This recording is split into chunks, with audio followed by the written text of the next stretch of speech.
आज हम तस्वीरों के जरिए आपको समझाएंगे कि भारत और चीन के बीच तनाव की स्थिति किस तरह पैदा हुई।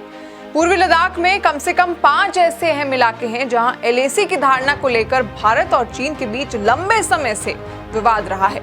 अक्सर इन इलाकों में भारत और चीन के सैनिकों के बीच तनाव की स्थिति पैदा हो जाती है। पिछले दिनों ये तनाव 5 और 6 मई के करीब उजागर हुआ, जब पैंगोंग झील इलाके के किनारे दोनों तरफ के सैनिकों के बीच जोरदार झड़प हो गई। भारतीय सेना के कुछ जवानों को चीनी सैनिकों ने घेर लिया और उन पर हमला करके बुरी तरह घायल कर दिया। आपको बता दें कि चीनी और भारतीय सेना दल अक्सर विवाद के क्षेत्र को पार करके अपना दावा पेश करते हैं, लेकिन ज्यादातर मामलों में सैनिक बैनर ड्रिल के बाद पीछे हट जाते हैं।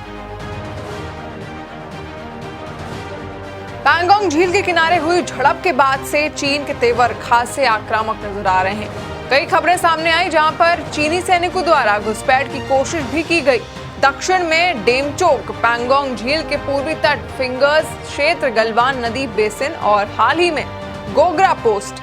इसके अलावा उत्तर से दौलत बाग ओल्डी इलाके से भी चीन की चहलकदमी की कुछ जानकारियां मिल रही हैं। दौलत बाग ओल्डी इलाका भारतीय वायुसेना का एयर लैंडिंग ग्राउंड है। C-130 हर्क्यूलिस ट्रांसपोर्ट इलाके में एक चौड़ी लैंडिंग स्ट्रिप है।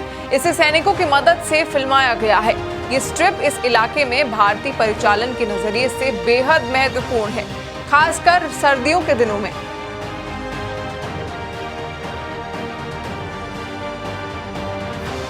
जब भारी बर्फबारी की वजह से इस इलाके के रास्ते बंद हो जाते हैं, तो दौलत बाग ओल्डी की यह हवाई पट्टी भारतीय सशस्त्र बलों को इस इलाके में हथियार और तोप तेजी से ट्रांसफर करने में मदद करती है। इसी इलाके में एक भारतीय सड़क का निर्माण ही विवाद की मुख्य वजह है।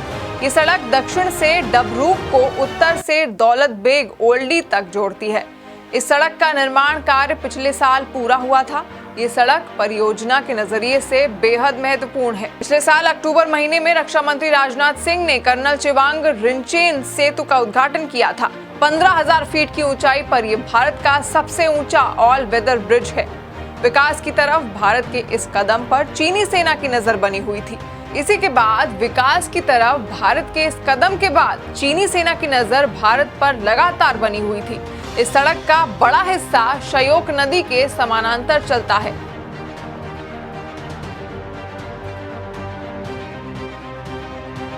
जो कि लद्दाख के सब सेक्टर नॉर्थ क्षेत्र में नियंत्रण रेखा से बहुत दूर नहीं है। गलवान नदी बेसिन भी ऐसा ही एक इलाका है जहां सड़क एलएसी के करीब चलती है। ये नदी श्योक में बहती है और इसे चीनी घुसपैठ का स्थल भी माना जाता है। ओपन सोर्स सैटेलाइट विशेषज्ञों ने इस इलाके की कुछ सैटेलाइट तस्वीरें जारी की हैं, जिसमें गलवान नदी के करीब चीनी सैनिकों के टेंट के संकेत मिले हैं। गोग्रा पोस्ट में भारत और चीन के सेना के बीच तनाव की स्थिति बनी थी। वो गलवान घाटी के दक्षिण पूर्वी हिस्से में स्थित है।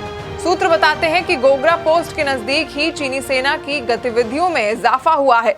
हालांकि अभी ये चहलकदमी चीन की जमीन पर ही हो रही है।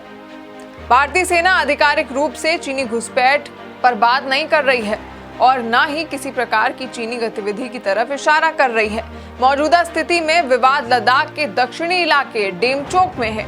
कई रिपोर्ट में इन इलाकों में चीनी भारी संख्या में उपकरणों की आवाजाही करने की बात कही गई है, लेकिन ये किस तरह के उपकरण हैं, इसका विवरण साफ नहीं है।